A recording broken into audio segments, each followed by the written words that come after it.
Olá, meus amigos. Hoje nós vamos apresentar um tema referente a percepto multicamadas, que é uma abordagem bastante interessante e atual para resolver problemas fundamentados em redes neurais no melhoramento genético. Vamos inicialmente fazer uma retrospectiva e posteriormente inserir informações que caracterizam a rede neural percepto multicamada. Bom, nós já vimos nesse curso algumas propostas. A primeira proposta iniciou em 1943 por Maculopiti, que era um neurônio sem regra de aprendizagem e destinado à classificação do tipo booleano. Posteriormente, em 1957, Rosenblatt apresenta o percepto, que incorporou a regra Hebb, onde a cada ajuste de pelo sináptico era necessário fazer uma mudança que era proporcional ao produto do vetor de erro com o vetor de entrada de informações. Em 1960, há uma proposta bastante semelhante, apenas baseada no gradiente descendente, que é a proposta do Adaline. Avanços foram apresentados porque o Adaline se destinava não só a problemas classificatórios, como problemas preditivos. Bom, isso no final dos anos 60. Posteriormente houve bastante debate e aplicações, avaliação da potencialidade, mas uma informação que era consenso é que essas redes neurais era destinada a resolver problemas linearmente separáveis. Alguns problemas, aqui está uma simplificação de duas populações representadas por essa bolinha ou esse X, se tratava de um problema não linearmente separável. Alguns outros problemas existia um padrão de separação, mas a fronteira de separação não era uma reta, por exemplo. Né? E com isso as pessoas começaram a ter certa reserva, indicando a potencialidade bastante resumida da rede neural. Bom, dois autores bastante críticos, Minsky e Pepit, que apresentaram essas discussões. Posteriormente, eles contribuíram muito para o avanço da rede neural, mas ressaltaram aí essas limitações que acabaram se tornando um desânimo para o uso generalizado da rede neural. E nós agora vamos tentar apresentar uma ideia, somente em 1986, vocês percebam aqui que praticamente anos 70, década de 70, a gente não teve grandes avanços ou um incremento do modelo, mas em 86 esses autores, junto com vários outros, propuseram então um percepto multicamada, que é a base da rede neural que nós temos até atualmente. Então, aí a ideia nova, bastante nova, que nós não temos nesses modelos clássicos, que é a incorporação dessas camadas intermediárias. Além da entrada e a camada de saída, houve esse conceito de camada intermediária. Esse é o grande avanço, e a partir daí nós devemos considerar o ressurgimento da rede neural. Então vou resgatar essas informações com mais detalhe para um melhor entendimento. Vamos ver aqui a crítica do Minsky, onde ele relata essa questão limitada das redes antes de 1986, com a proposta do percepto multicamada. Pois bem, a gente imagina que se tiver um padrão binário do tipo 0 e 1, você possa estabelecer algumas funções. A função do tipo 00, 10, 01, 11. Daria então 4 funções. Se você tem dois padrões binários, um apresentado por x, outro por y, com 0 e 1, e o outro também com 0 e 1, então você tem algumas combinações de resultado que poderia acontecer né, para o primeiro padrão, 0, 0, 0, 1, 1, 0, 1. Então, se a gente traçasse um gráfico, a gente teria o 0, 1 e 0, 1. Poderia acontecer 0, 0, 0, 1, 1, 0 e 1. E essas informações poderiam ser todas elas de uma população zero, tudo bolinha. Poderia ter uma informação de uma população 1 e 3, 0. Uma outra informação de uma população 1, mas como sendo 0, 1, 0 e 0. Então, o conteúdo desse gráfico, né, que temos 4 informações, poderia ser desses 16 tipos. Desses 16 tipos, a gente verifica que esse tipo 6 e esse tipo 9, no caso do 0 e 0, apresentaria 0. No caso de 1 e 1, apresentaria 0. Né? E os demais seria 1. Então veja que essa função 6, essa descrição 6 e essa descrição 9, que é o contrário do 6, caracteriza classes, conteúdos gráficos não linearmente separáveis.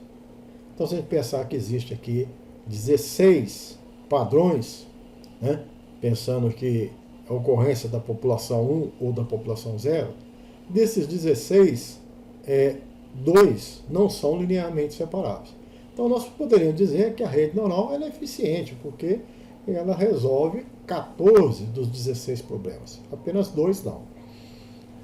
Essas dispersões, esses F, que seria o padrão de dispersão das minhas classes, elas às vezes já são conhecidas. FXY é 0 para todo mundo, ou seja, só existe uma classe. Essa função 3, né, é o não X, porque aqui você tem X, 0, 0, então o 3, quando for 0, nós teremos 1. Quando for 0, 1. Quando for 1, 0. Então, algumas classes já são bastante úteis, alguns padrões já são conhecidos, seja ele nas áreas humanas, nas áreas de exatas, são padrões de dispersões. Na genética, por exemplo, a gente pode considerar aí os padrões de segregação de 2 genes, do tipo 9 para 7, 13 para 3, né? E assim vai. Mas se a gente ficou feliz em que tendo 16 padrões, 16 combinações de padrões binários, a gente consegue resolver 14 problemas, então a gente resolveria 87,5% dos nossos problemas. Mas imagina se eu tenho mais padrões binários, né? Se eu tenho, por exemplo, 16 padrões binários. Então a rede neural ela seria eficiente apenas para resolver 2,9% dos meus problemas. Ou seja, aproximadamente 87%, 87,1%, né? Eu não teria solução via rede neural. E isso, então, faz com que a rede neural seja ineficiente para resolver a maioria das minhas situações, porque certamente eu tenho que estar considerando todas essas informações que existem na caracterização de uma população, por exemplo.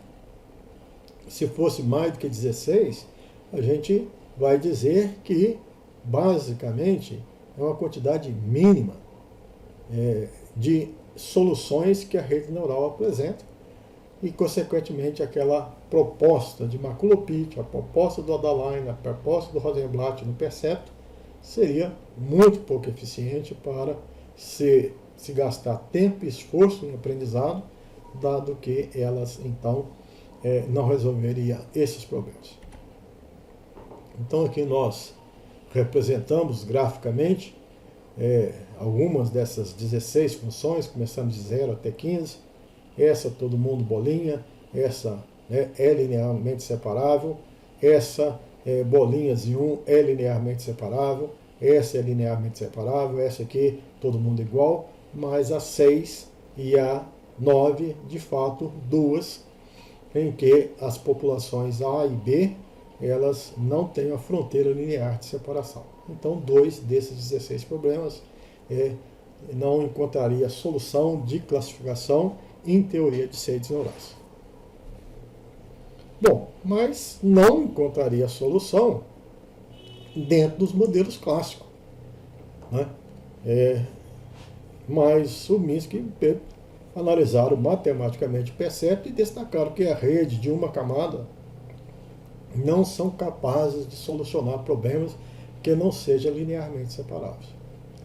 Como eles não acreditavam na possibilidade de se construir um método de treinamento para redes com mais de uma camada, essa ideia não tinha sido apresentada desde 1943, eles concluíram que as redes neurais seriam sempre suscetíveis a essa limitação e de pouca utilização, né? Esse Minsky, ele faleceu em 2016, até que recentemente, e dentro dessa publicação, vocês poderão ler, por curiosidade, e verificar que esse Minsky contribuiu e muito nos tempos atuais para o crescimento das redes neurais, mas ele apresentou uma crítica fundamentada, bastante importante. Mas a gente lembra que críticas são sempre bem-vindas, e mesmo aquelas que apontam limitações, elas são motivadoras para que novas propostas surjam e que você possa fazer adaptações em algo que não está funcionando bem para algo que seja bastante importante para todas as áreas. Então nós vamos partir de algo bem simples, um problema que não é linearmente separável, né? Então uma daquelas funções, a 6 ou a 9, onde nós temos x1 e x2, aqui com o padrão 0, 0, 1, 1. Então, aqui para o 0 e 0, nós temos aqui a população 0, vermelha. Para 0 e 1, nós temos 1. Para 1 e 0, nós temos 1, azul. E para 1 e 1, nós temos P0. Então veja que não existe aqui uma fronteira linear de separação de P0 e P1. Dentro dos nossos modelos clássicos, essa seria uma proposta em que a rede não seria eficiente em encontrar uma solução de separação das duas populações. Bom, mas não existe solução? Então foi apresentada uma solução, né? Simples, mas genial. Ele foi considerado, então, as duas entradas, x1 e x2, uma saída de rede, que deveria proporcionar uma rede cujo resultado seria igual à saída desejada, 0, 1, 1 e 0. O que foi feito foi acrescentar uma camada intermediária, uma camada que a gente pode imaginar que é uma camada oculta, porque o que nós estamos vendo é x1 e y, os x e o y, as variáveis explicativas e as variáveis resposta. Mas entre x e y existe algo que você não precisa ver explicitamente, não foi mensurado, não foi anotado, mas que a estratégia de análise da inteligência computacional pode considerar para conduzir um determinado resultado. Bom, então nós vamos imaginar uma camada oculta. E essa camada oculta teria 2 neurônios. E esses neurônios seriam capazes de extrair informações adicionais. Como? Então, esse neurônio 1, ele é capaz de pegar a informação de x1, multiplicar pela informação de não x1 e gerar z1. Então, vamos ver o que o neurônio 1 faz.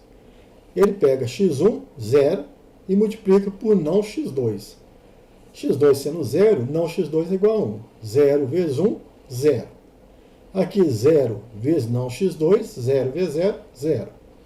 Aqui 1 vezes não x2, 1 vezes 1, 1. 1 vezes não x2, 0. 1 vezes 0, 0. Então esse neurônio 1 seria capaz de gerar Z1. Esse neurônio 2 seria capaz de executar a tarefa não x1 vezes x2. Não x1 aqui vai ser o não 0, não 1 vezes 0, 0. Não 0 é 1 vezes 1, 1. Não 1, 0 vezes 0, 0.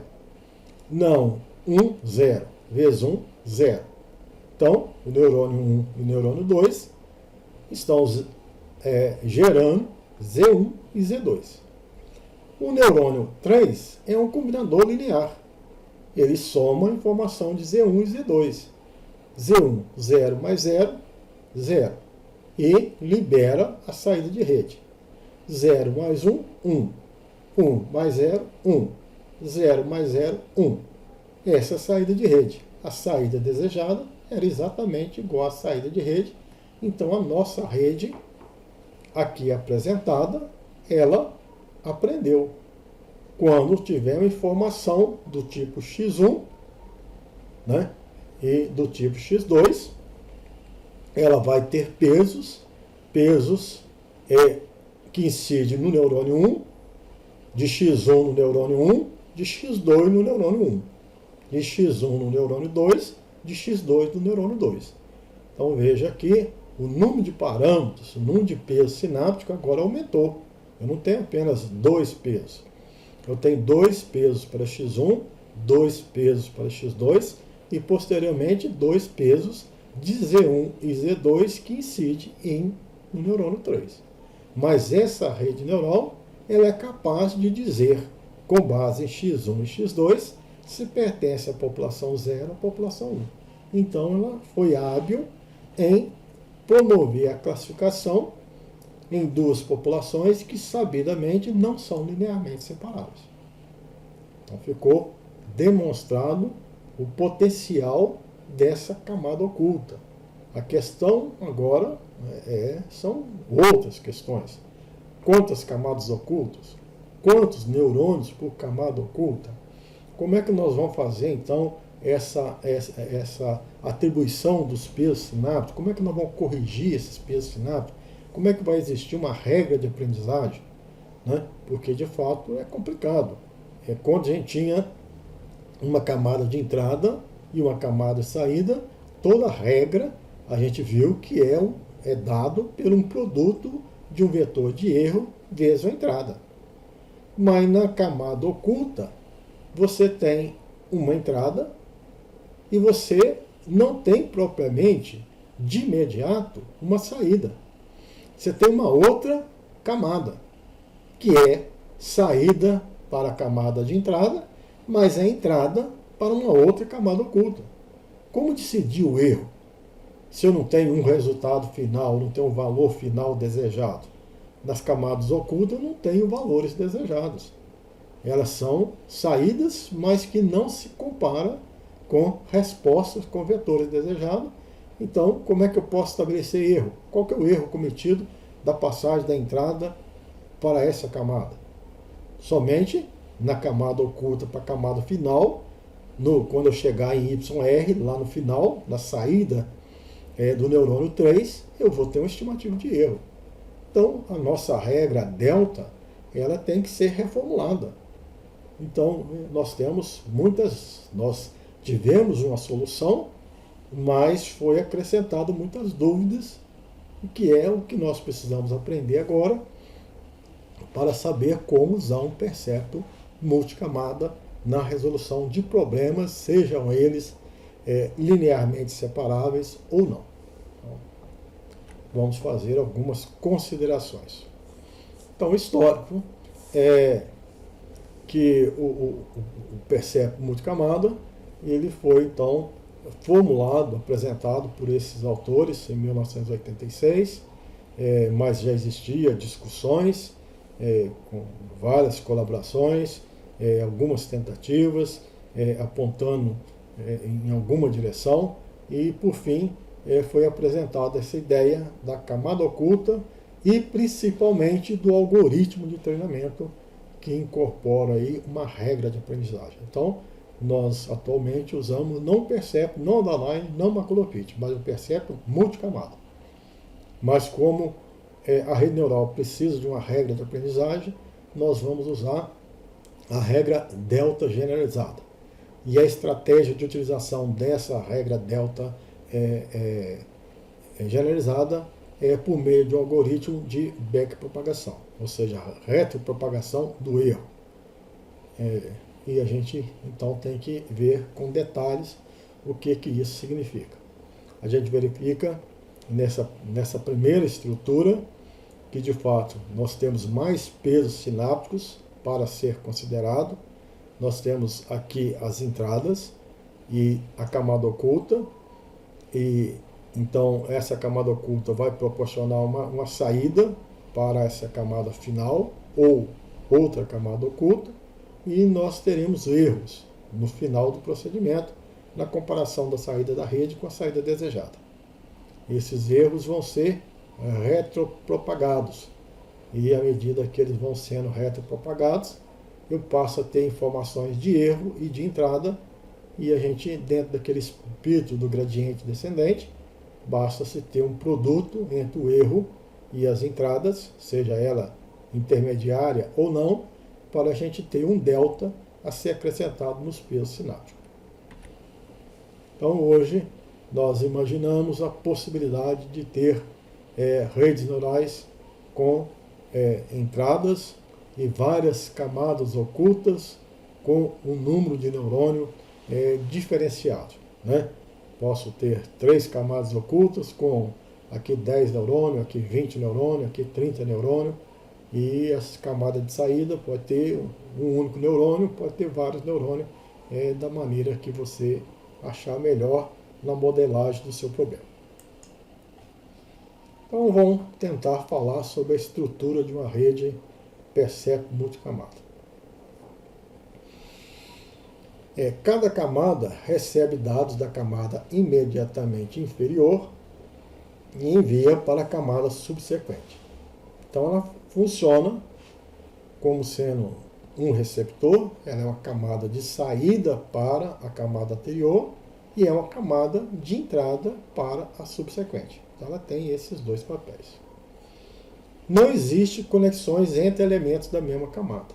Então nós temos vários neurônios aqui na camada 1, 4, e 4 na entrada, que são 4 variáveis. Aqui nós temos 4 de intermediária, que é a camada de saída, ou a saída desejada. Não existe conexão entre os neurônios de uma mesma camada. Existe da camada anterior para essa camada, mas aqui dentro não existe conexões. Cada camada tem uma função específica. Então a gente vai perceber que a capacidade dessas camadas de extrair informações, de particionar o seu problema, ela é específica. Ela vai entender o seu problema de forma diferenciada. É como se o seu problema tivesse uma fase linear, uma fase quadrática, uma fase cúbica.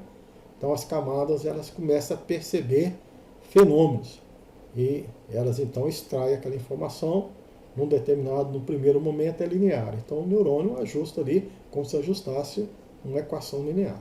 Aí o segundo percebe o componente quadrático, o terceiro cúbico. E posteriormente eles vão se unir e dar um resultado final. A camada de saída recebe os estímulos das camadas intermediárias e constrói o padrão que será a resposta. Isso é natural. As camadas intermediárias funcionam como extratores de característica.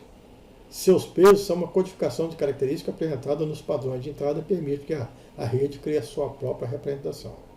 Então, as camadas intermediárias são extratores. Elas vão pegando essas informações e a junção de todas as camadas, de todos os neurônios, vai dar uma representação final, própria, mais rica e complexa do problema que está sendo considerado. É bastante eficiente na solução do problema. Algumas perguntas. Algumas respostas, elas já são claras em certas áreas, nas áreas médicas, nas áreas das engenharias, talvez na área do melhoramento genético, nos tempos atuais, onde o número de trabalho é relativamente pequeno, a gente pode ter certas dúvidas. Como é que nós podemos ter soluções ou recomendações de rede neural para uma predição mais simples, onde você tem produção sendo predita pelo número de vagens, número de grãos, tamanho do grão? Um problema simples de regressão. Então, a quantidade de entrada é muito pequena. Agora, como é que nós podemos ter uma dimensionalidade, uma estrutura de uma rede em que o nosso problema é produção, mas está sendo predito pelos espectros vindo de análise de NIR, de infravermelho próximo, ou vindo de informação de marcador molecular? Então, tudo isso é diferente e tem particularidade diferente e requer aí um pensamento apropriado, né? Então, a primeira pergunta é quantas camadas, número de camadas intermediárias ou CUDA, nós devemos considerar para resolver um problema?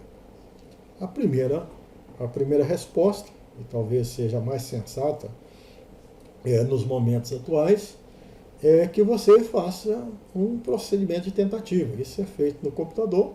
Você tenta resolver o seu problema usando uma camada, posteriormente duas, três, quatro, e aí vai acompanhando o desempenho e vai chegar à conclusão de que duas camadas, três camadas resolve o seu problema. É um procedimento mais de tentativa. Mas já existem algumas sugestões. Essas sugestões, elas vêm de outras áreas, principalmente das áreas da engenharia. Então, existe aqui uma recomendação que apenas uma camada intermediária é suficiente para aproximar qualquer função contínua. Então, se o seu problema de regressão mais simples, uma camada normalmente dá conta, não precisa usar 10 camadas. Uma, duas, três camadas já é mais do que suficiente. Para resolver problema de classificação, né, uma rede neural com uma camada escondida é mais do que suficiente. Então, esses autores, tanto para problema de regressão quanto para problema de classificação, já nos aponta que poucas camadas normalmente resolvem os nossos problemas. Com a experiência nossa, a gente tem verificado que de 1 a 5 camadas tem sido suficiente para a resolução dos nossos problemas, dos mais complexos, que é, por exemplo, predição de valores genéticos. Então a gente não precisaria de mais de uma, duas, três, né, pode-se tentar para obter aí um bom resultado. Alguns autores já pesquisaram esse assunto. Então, com alguns teoremas, esse teorema de Kolmogorov, que são necessárias no máximo 2 camadas intermediárias com um número suficiente de neurônio por camada para predizer qualquer mapeamento ou ajuste. Esse teorema de Kolmogorov é exatamente essa ideia de que você tem um fenômeno, esse fenômeno pode estar particionado em várias tendências, tendência linear, tendência não linear, tendência quadrática, e que se você usar 2 camadas, cada camada com um certo número de neurônios, eles vão então extrair essas propriedades apropriadas e a junção da extração dessas informações, a junção desses modelos implícito em cada fase, em cada etapa, ao ser colocado junto, você tem a explicação satisfatória do fenômeno.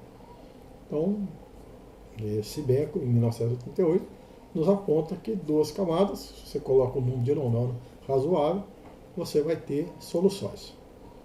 Para problemas muito complexos, a utilização de 3 camadas intermediárias pode facilitar o treinamento ou melhorar a capacidade de analisação das redes.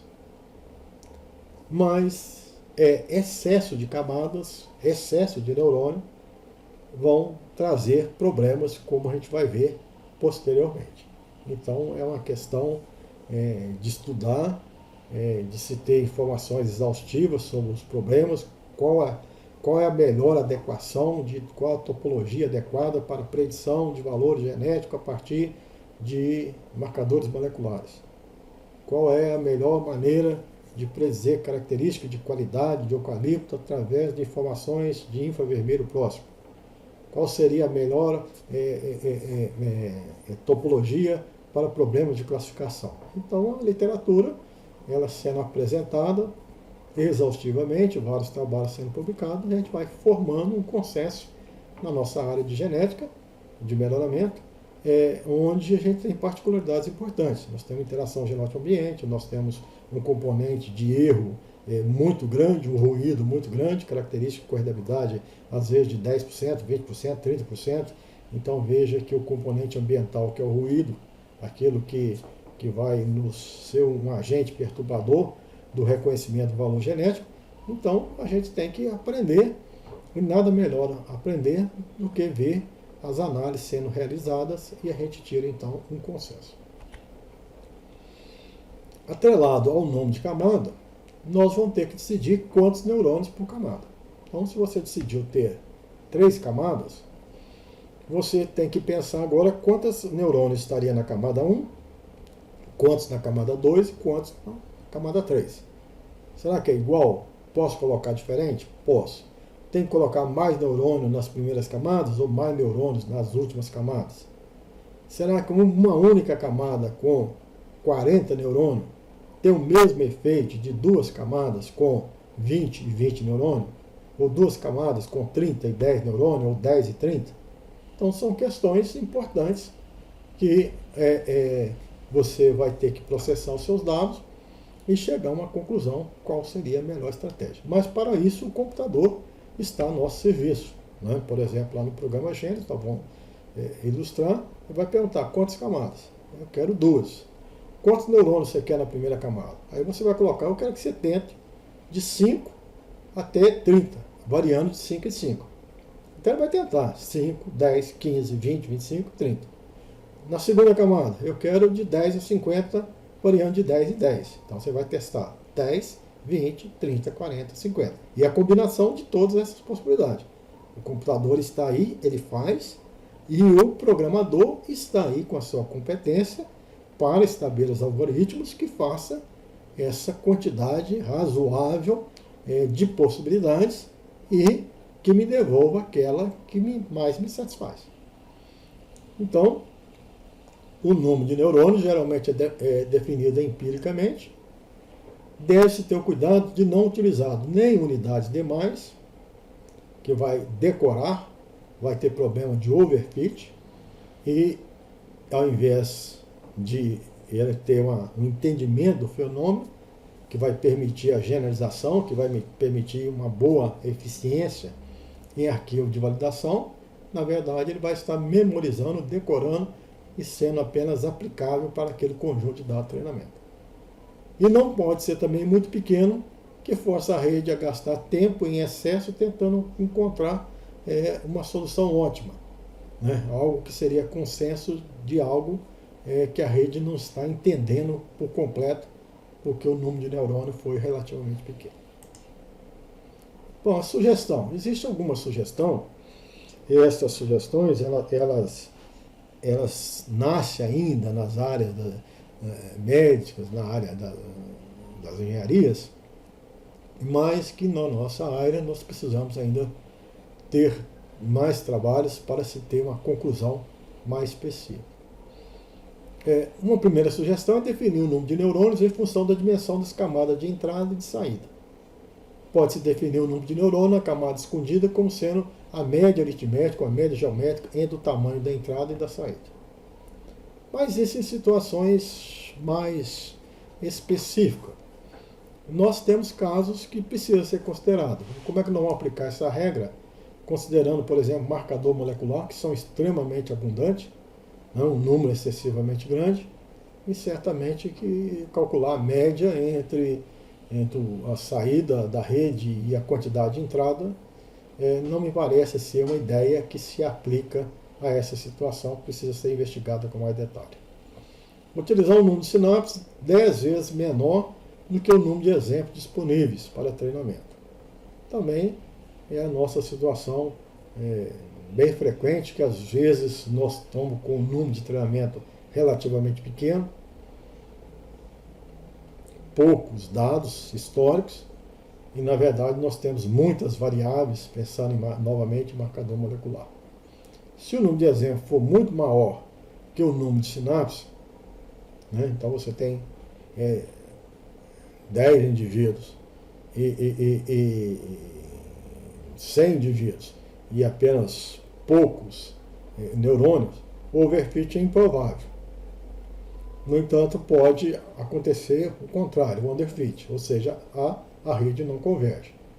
Mas se você tem 100 exemplos e coloca 100 neurônios, você corre o risco de realmente ter overfit e a rede decorar. Cada exemplo, o neurônio vai perceber a informação daquele exemplo, daquele indivíduo.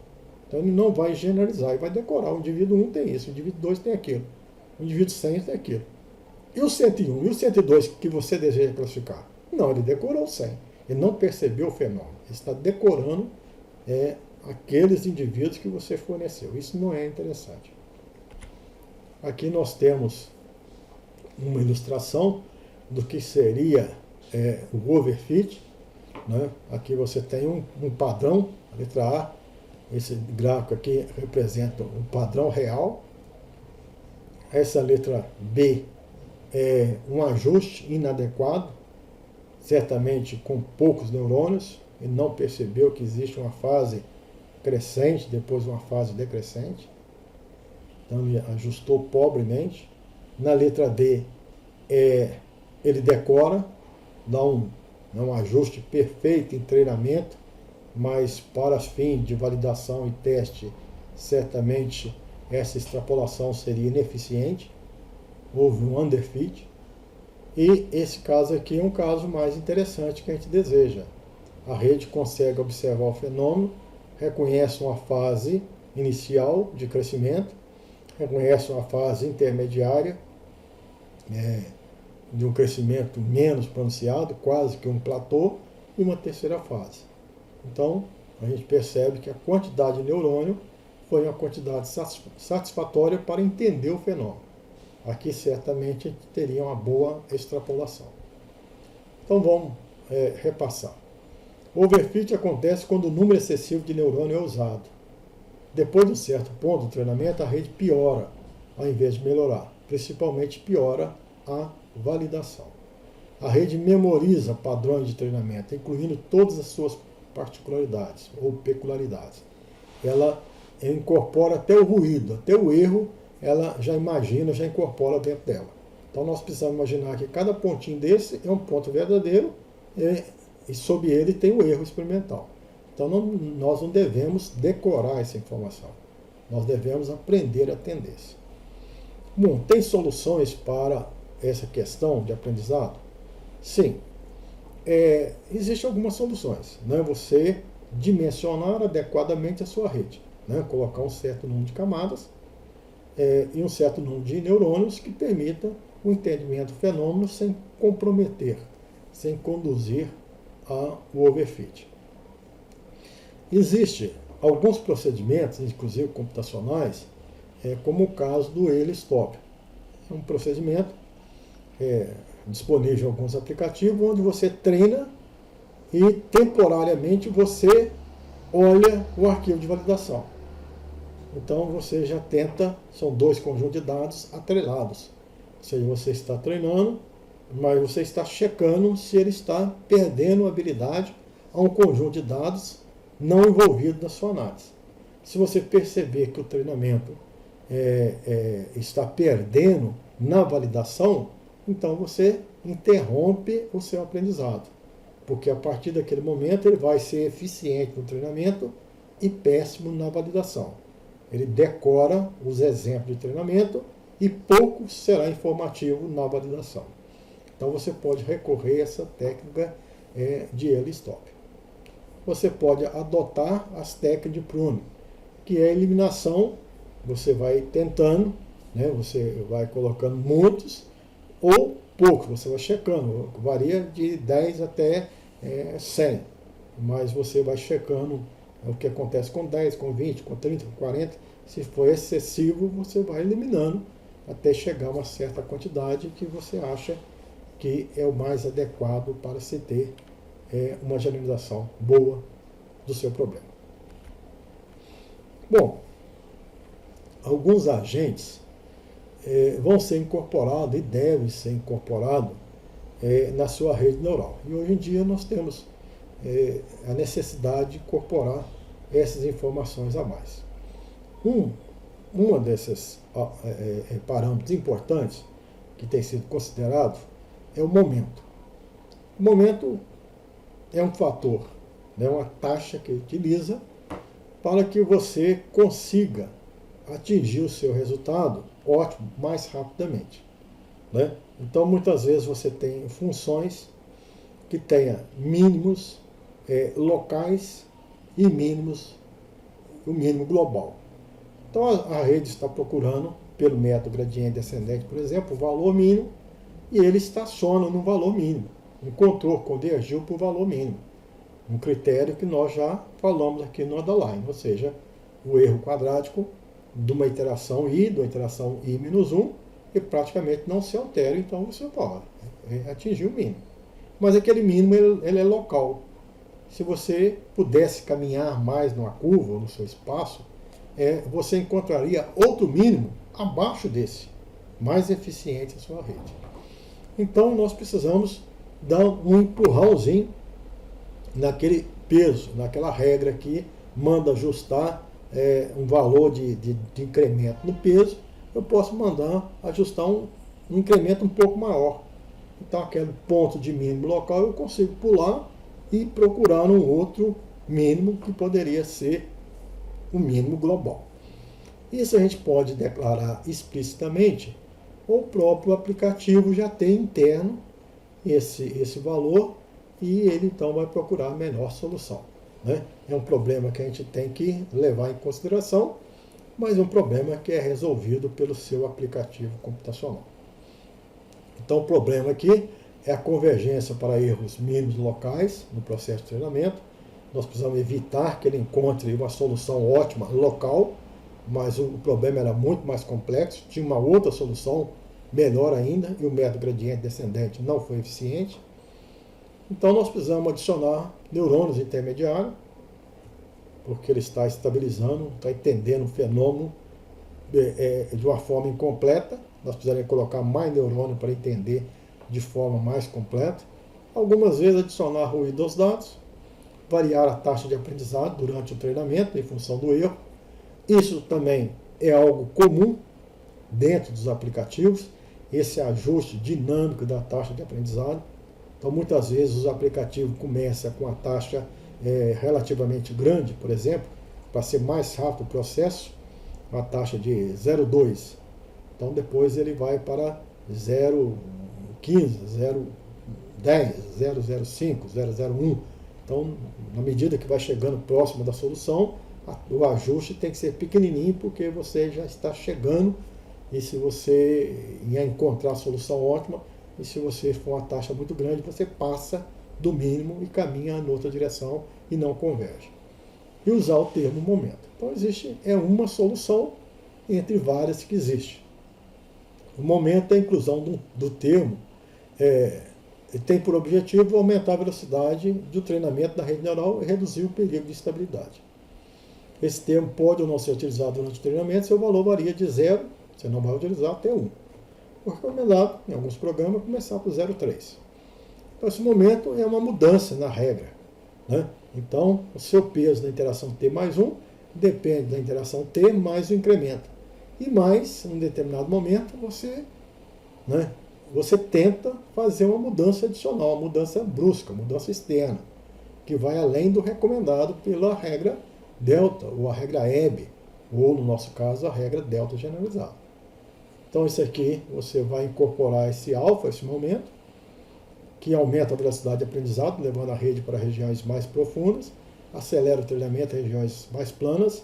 Então, você vai, aqui está plano, e você dá um salto e vai caminhando para os mínimos locais até chegar no mínimo global. Acelera o treinamento em regiões planas, pode ultrapassar o mínimo global.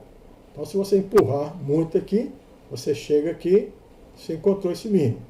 No processo, o gradiente descendente pararia aqui. Mas se você der um empurrão, você pode sair desse ponto 2 e ir para o ponto 3, à procura de outros mínimos ou à procura do mínimo global, que seria mais interessante para a sua solução. Com relação à taxa de aprendizado, é importante, a gente é um dos parâmetros de todas as nossas regras, o valor de n, essa taxa nós temos que especificar. O parâmetro de taxa de aprendizado tem grande influência durante o processo de treinamento da rede neural. É ele que vai determinar a velocidade, a magnitude dos ajustes dos pesos sinápticos. Uma taxa de aprendizado muito baixa torna o aprendizado de rede muito lento. Então, a solução vai ser encontrada lentamente. Uma taxa de aprendizado muito alta provoca oscilações no treinamento e impede a convergência do processo de aprendizado. Então você tem que ter taxa de aprendizado suficiente para conduzir a uma função de custo, que é a função de erro mínimo. Então, o ponto de mínima tem que ser encontrado lá na técnica do gradiente descendente. Se essa taxa for alta demais, ele passa desse ponto e não converge. Aí há um procedimento de não convergência. Geralmente, seu valor é de 0,1, não pode ser 0, porque senão não tem aprendizado, né? São redes sem aprendizado. Tem que ser 0,1 a 1. E alguns softwares disponíveis no mercado possuem esse parâmetro adaptativo. Isso é, você não escolhe, ele mesmo escolhe e vai avaliando se está chegando a uma solução e alterando esse valor dinamicamente. E até fornecido o valor que ele está adotando para aquele momento do aprendizado. Começa no valor um pouco mais alto e depois vai diminuindo para refinar esse aprendizado e chegar no mínimo da sua função de custo de forma mais eficiente. Bom, e nós temos que levar em consideração uma outra informação, que é a informação relativa a funções de ativação mais comumente utilizada. E isso é relevante, como todos os aspectos, mas isso tem uma propriedade interessante para nós, considerando classificação e considerando aspecto relativo à predição. Nós vamos imaginar que as camadas ocultas, elas resolveram os nossos problemas de ir além, de solucionar problemas linearmente separados. Nós percebemos que a camada oculta consegue ir além. Mas nós precisamos reconhecer, além dos componentes lineares, os componentes não lineares. Componentes polinomiais, ação polinomial da entrada, ação da logística e tudo mais. Então, essas funções de ativação é que dá essa conotação não linear, que consegue captar qualquer ação não linear das suas entradas, seja ela entrada inicial ou seja ela entrada intermediária a partir das camadas ocultas. Se o problema da rede Mercer for resolvido apenas por problema linear, ele será resolvido por um único neurônio linear, por Adaline. Então, se você tiver camadas ocultas a mais, mas adotar funções de ativação linear, então você não vai ter eficiência, certo? Você não vai ter eficiência. A eficiência vem em você ter mais camadas e você ter extratores não lineares. E nesse caso você faz uso de funções de ativação. Elas têm que ser, de preferência, não lineares e têm que ser diferenciáveis. Quais são os tipos de funções de ativação que a gente mais utiliza? Então a coisa funciona da seguinte forma. Eu quero usar uma rede neural que tem entrada, 3 camadas ocultas e a saída. Normalmente a camada de saída, pelaquela ideia do teorema de Kolmogorov, é uma união, é um somador linear das extrações que até então eu fiz.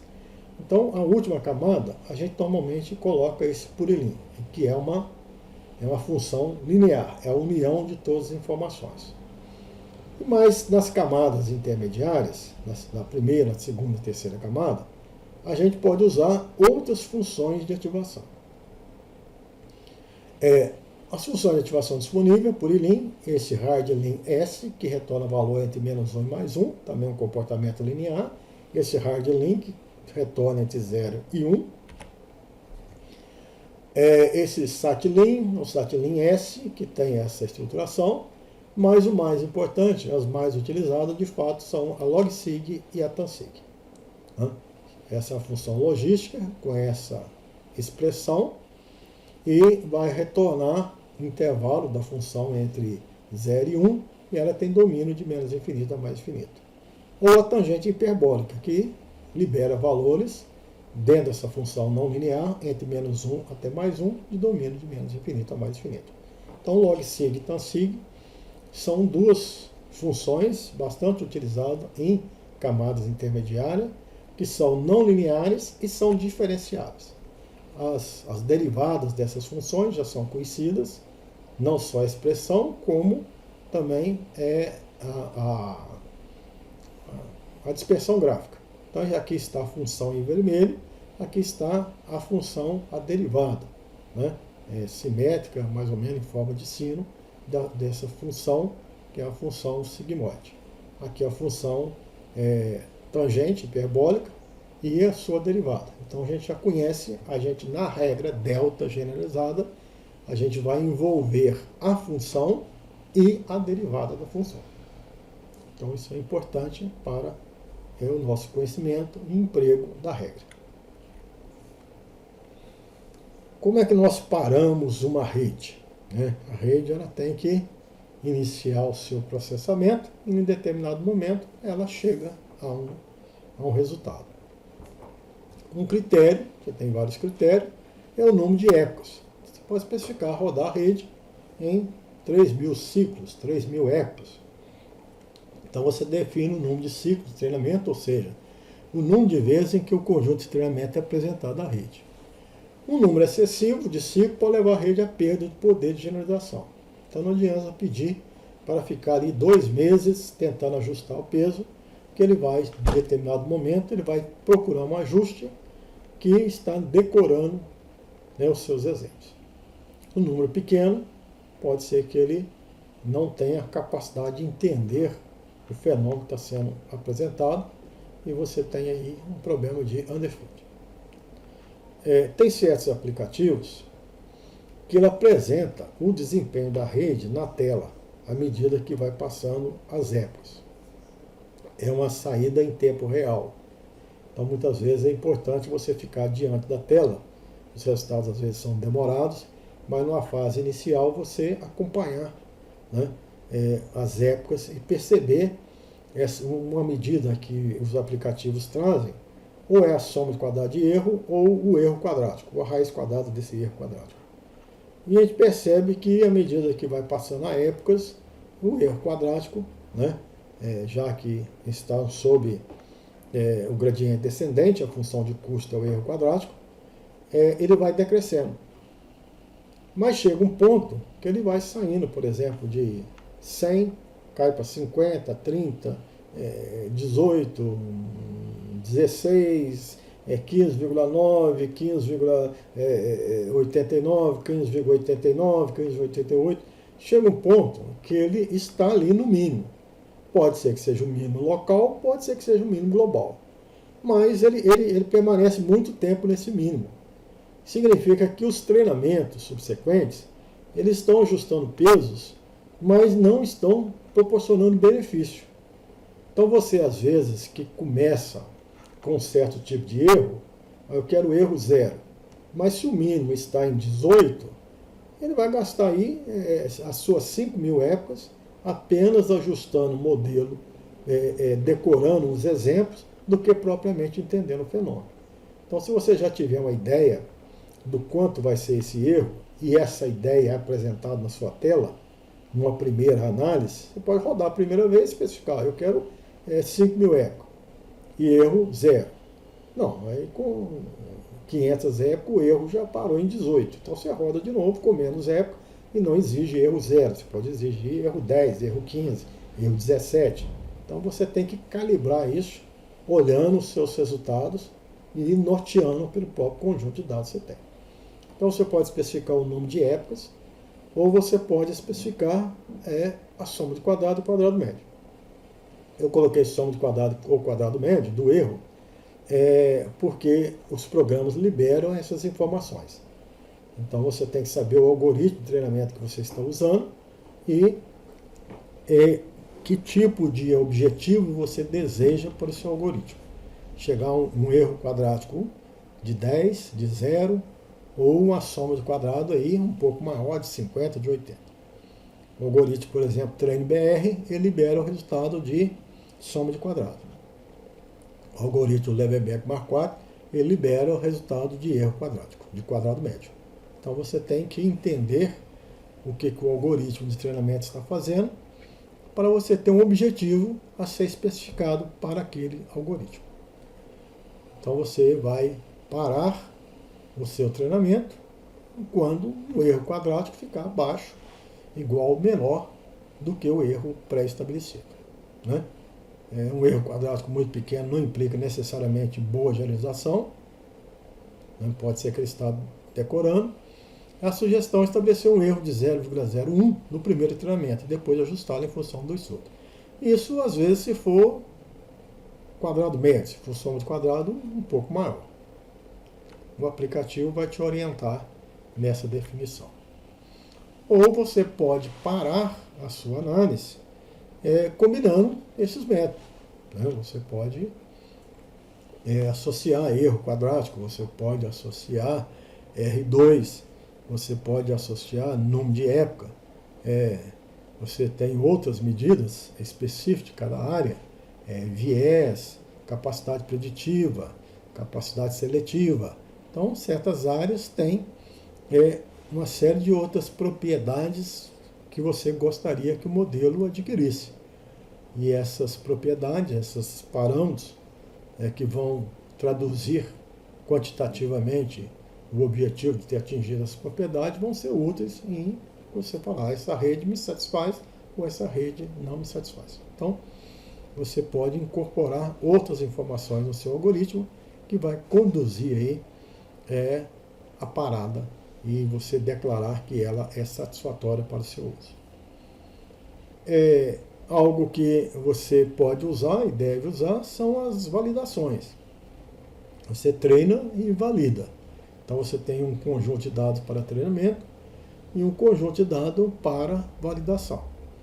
Então você pode rodar a rede e checar para aquele conjunto de validação se o desempenho está bom ou se está ruim. Se está ruim, você vai dizer que se a sua validação está piorando, é que a capacidade da rede de generalizar está sendo insatisfatória. E a gente então recomenda que a rede seja interrompida. Então, se você tiver esse conjunto de dados de treinamento e validação, fica interessante determinar como critério de parada o momento em que a validação começa a ter um desempenho pior. Bom, nós gostaríamos de convidar vocês, nesse momento, para uma atividade de um aplicativo que nós temos, foi disponibilizado na internet, onde mostra, de uma forma bastante interessante, essa utilização dessas redes neurais. Então seria bastante interessante que vocês fizessem uso. Nós temos aqui um link, né? E vocês têm vários conjuntos de dados, e nesses conjuntos de dados vocês poderão observar não só as consequências do aumento dos neurônios por camada, a consequência de se aumentar a camada e as consequências de se ter taxa de aprendizado diferenciado, de utilizar funções de ativação diferenciada. Então, um exemplo bastante interessante, onde o autor aqui nos dá um conjunto de dados e a gente começa, então, a fazer uso e observar aí como que esses neurônios estariam extraindo essas informações. Existem problemas de classificação e problemas de predição. Seria interessante, nesse momento, fazer um exercício dessa natureza, onde você vai observar as consequências de se ter mais ou menos neurônios. Né? Aqui um outro exemplo de um conjunto de dados, cuja solução dentro desse aplicativo ela foi obtida considerando aqui 3 camadas ocultas, considerando 8 neurônios na primeira camada, 8 neurônios na segunda e 2 neurônios na terceira. Né? Então veja que problemas diversos, não é um problema linearmente separável, é um problema até relativamente complexo. Existem 2 populações, mas ela tem configurações bem próximas, E você precisaria de uma rede capaz de extrair esse fenômeno, né? De mapear esse fenômeno. Então, neurônios diferentes conseguem enxergar o seu fenômeno de forma diferente. E aí você tem a solução. Então, bastante interessante. É indispensável que se olhe e verifique para que a gente possa solidificar alguns dos nossos conceitos. Pois bem, pessoal, nós vamos terminar essa primeira parte da nossa aula que está tratando do percepto multicamada. Posteriormente, na próxima aula, nós vamos então conhecer a regra de aprendizagem, né, o algoritmo que está por trás do processamento e que possa conduzir um resultado satisfatório. Mas isso é em outra aula. Eu agradeço aí a presença de todos e até a próxima reunião. Grande abraço.